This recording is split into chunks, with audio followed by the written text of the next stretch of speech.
ایک بار پھر موسم و سیلابی صورتحال کی بات کریں۔ پاک پتن میں ممکنہ سیلاب سے پیدا ہونے والی ہنگامی صورتحال سے نمٹنے کے لیے ریسکیو 1122 نے کینال نہر کے کنارے فرضی مشقوں کا مظاہرہ کیا۔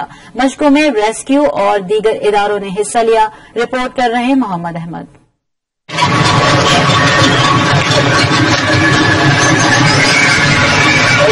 پاک پتن میں مانسون بارشوں کی وجہ سے ممکنہ طور پر سیلاب سے پیدا ہونے والی ہنگامی صورتحال سے نمٹنے کے لیے ریسکیو 1122 پاک پتن کے اہلکاروں نے کینال نہر پر جمال چوک پر فرضی مشقوں کا مظاہرہ کیا، جن میں ریسکیو اہلکاروں نے فرضی سیلاب زدگان کو بذریعہ کشتی محفوظ مقامات پر منتقل کرنے کے ساتھ ساتھ بغیر کشتی ریسکیو عمل کی تیاری کے اظہار کے لیے تیراکی کا عملی نمونہ بھی پیش کیا۔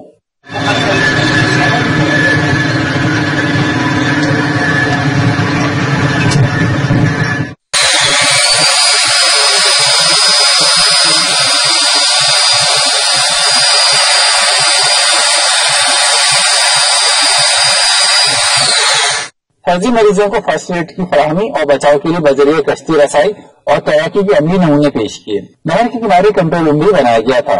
ڈپٹی کمشنر پاک پتن کمال احمد مان نے سرکاری محکموں کی جانب سے لگائے گئے کیمپوں کا دورہ کیا اور آلات چیک کرنے کے ساتھ بریفنگ بھی لی۔ اس ایکسرسائز کا مقصد یہ موجودہ مونسون سیزن اور فلڈ کے حوالے سے ایک تو اکوپمنٹس کو چیک کرنا اور تمام ڈپارٹمنٹس کا کوآرڈینیٹڈ رسپانس چیک کرنا تھا۔ تو اس سلسلے میں ایک ہم نے مشقیں بھی کی جس میں جو ٹریپ وکٹمز ہیں ان کو ایویکویٹ کیا گیا اور جو ڈراؤننگ وکٹمز ہیں ان کو ریسکیو کیا گیا۔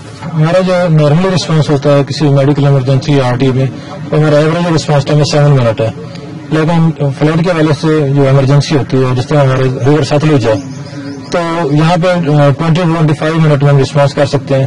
باقی وہاں پہ جو ہماری ریسکیو پوسٹ ہم نے بنائی ہے 5 فلڈ پرون ایریا میں دریا کے ساتھ ساتھ، وہ 5 to 7 منٹ میں رسپانس کر سکتے ہیں اگر فلڈ آتا ہے تو یا لوگ وکٹمائز یہاں پہ پہنچتے ہیں۔